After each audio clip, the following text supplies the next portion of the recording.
The Selfish Path to Romance. Download Chapter 1 for free at drkenner.com. Barb, welcome to the show. Hello, how are you? Very good, thank you.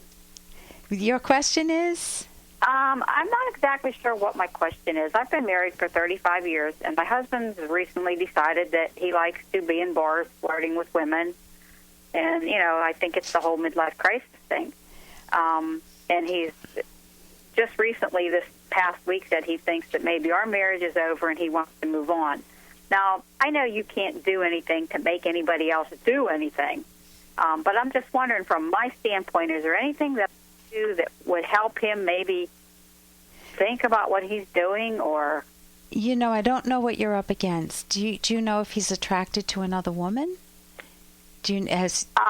Go ahead. I don't know that he's attracted to I know he was attracted to one woman, but I don't think it's any one woman in particular. Yeah, what would you say are the main causes of him moving away from you?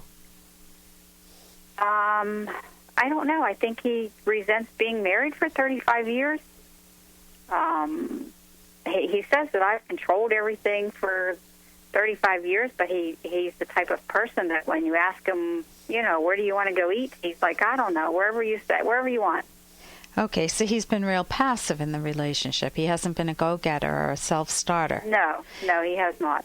And so he's sick of that. And now after many years of saying, whatever you want, honey, I'm sick of this. You're too controlling. And right. You sit there and go, what do you mean controlling? I gave you many options, but you never chose. Right, yeah. So are you happy with him as a lifetime partner? I do believe he is my lifetime partner. Yeah. In what sense? In what way does he bring you a lot of pleasure? He's a very passionate, caring man. When he is with you, you feel safe and secure. We just always seem to be able to really connect. Really deep connect. But it's just grown apart. And you have children, I'm assuming? Yes. How they're grown now, or how old? Oh, they're old. They're 32 and 35. Okay. So it isn't an issue of having young ones at home or teenagers at home. No. No. Is this the first time this has happened in the 35 years? No, this is actually the second time. The first time was about 3 years ago. Okay. What helped him turn it around then?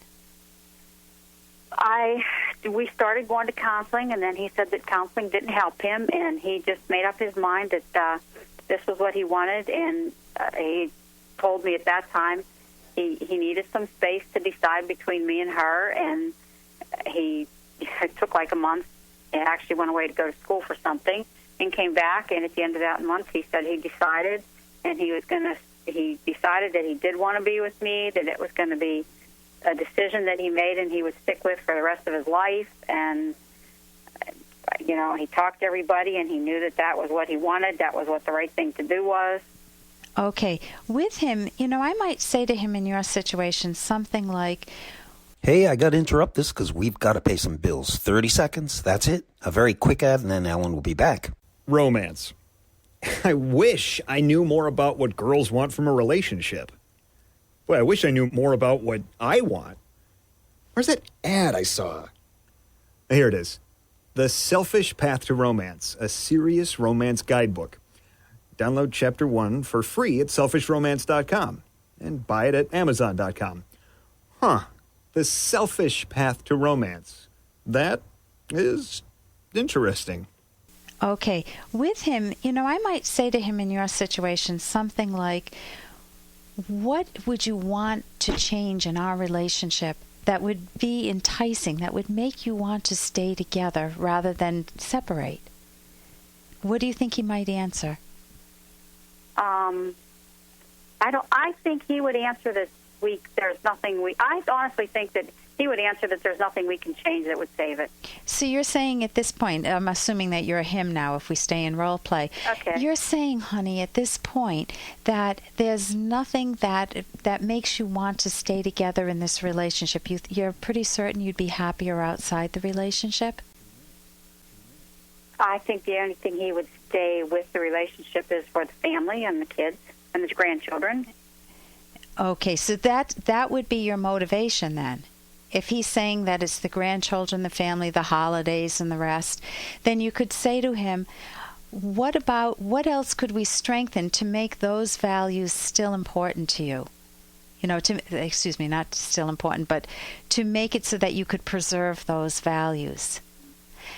Now, the bottom line is he may do none of these. And in that case, it may be water over the dam, meaning he may just have been so bored in the relationship, or he may have found that it's much more exciting outside, meeting new women, or maybe he has a girlfriend on the side that's saying, you've got to leave your marriage, you'll be much happier with me. And he wants that. And what can you do if he absolutely wants that? You can ask him to go back to counseling. That seemed to work before.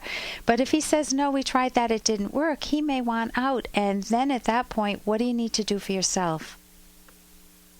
I'm sorry, what did you say? What do you need to do for yourself? What do I need to do for myself? I need to get on with my life. Exactly. You have got to find the friends that you can connect with through this period. You've got to grieve your losses. You've got to find what brings you pleasure in life, what values, what hobbies, what interests, and then even look for another romantic partner. Maybe not right away, but you need to move on if that's the case. So I would try to reach out to him, but if that doesn't work, I would certainly not spend too much time grieving the loss, because you want to value your life moving on. For more Dr. Kenner podcast, go to drkenner.com and please listen to this ad. Here's an excerpt from The Selfish Path to Romance, the Serious Romance Guidebook by clinical psychologists Drs. Kenner and Locke. When you are in a sexual mood, how can you invite your partner to join you? Find out what your partner likes. For example, their favorite time of day. What arouses your partner? A bubble bath and wine, dancing in the living room, cuddling and kissing, a sensuous massage, watching romantic videos. It helps create the mood if you make your partner feel sexually visible.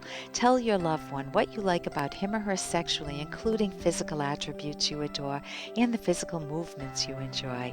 Let your loved one know what other things you enjoy, being kissed on the neck or wearing certain perfume or cologne, how to eliminate turn-offs like tickling or kissing during periods of important concentration, and what special ways your partner can dress and undress that excite you. You can download Chapter 1 for free by going to drkenner.com and buy it at amazon.com.